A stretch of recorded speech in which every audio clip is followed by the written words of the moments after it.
One TV Newsbreak.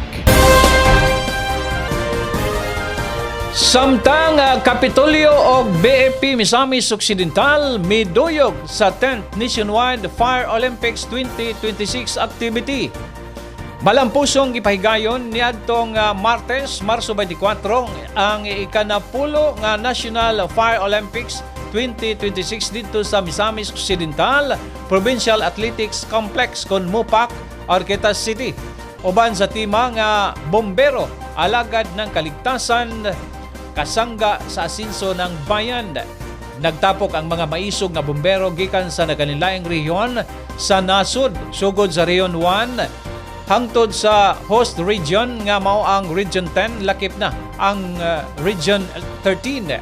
Gipangunahan ang maong okasyon sa mga opisyalis sa probinsya ubos sa pagdumala ni Governor Henry S. Suaminal Sr. Kauban sila si Vice Governor Wing Gutierrez, mga mayores matag lungsod ug syudad, mga board members, mga delegado sa matag rehiyon o probinsya sa BFP ug mga bisita. Si Congressman Jason Almonte sa unang distrito mao ang nagsilbing guest speaker.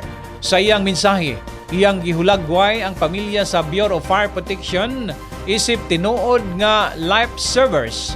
Iyang gipadayag nga dili makabot ang tiduod nga asenso kung wala ang seguridad o kaluwasan nga gihatag sa mga bombero. Gihatagan usab niya og pasidungog ang mga kababaihan sa BFP dungan sa pagsaulog sa Women's Month.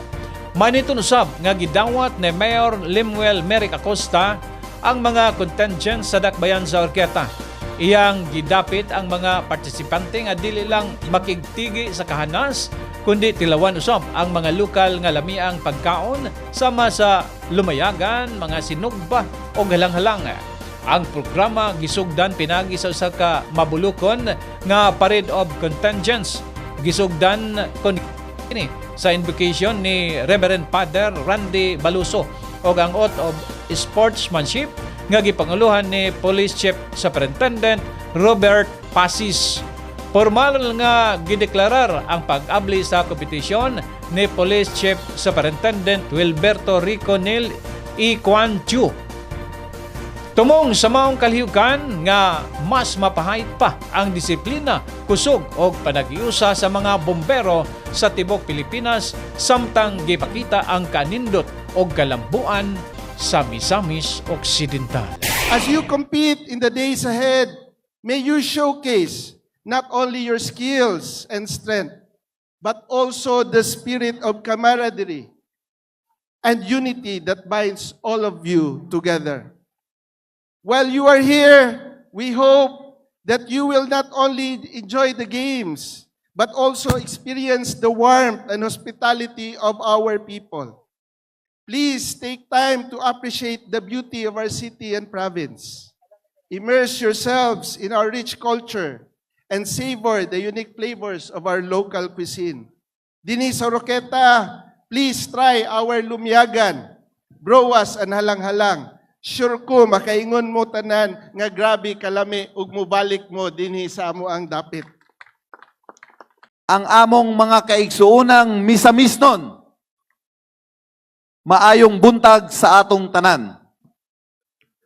Today, here in the beautiful city of Oroqueta, we gather for the annual Bureau of Fire Protection National Fire Olympic. This 10th NFO is a celebration of skill, discipline, and a courageous spirit of our firefighters. And we are privileged to be joined by our local government officials. May I also take this opportunity na i-recognize nako ang mga kababayinan sa BFP. We are celebrating the Women's Month of March. Dili na to kalimtan ang ilahang contribution to the organization. At in this point, let me all welcome you there is a Misamis Occidental with open arms. Daghan kayong salamat sa pag-appreciate sa gibuhat sa LGU nga gibutang sa next level ang maong Fire Olympics. Governor Waminal has just raised the bar for the next event that you will be enduring. And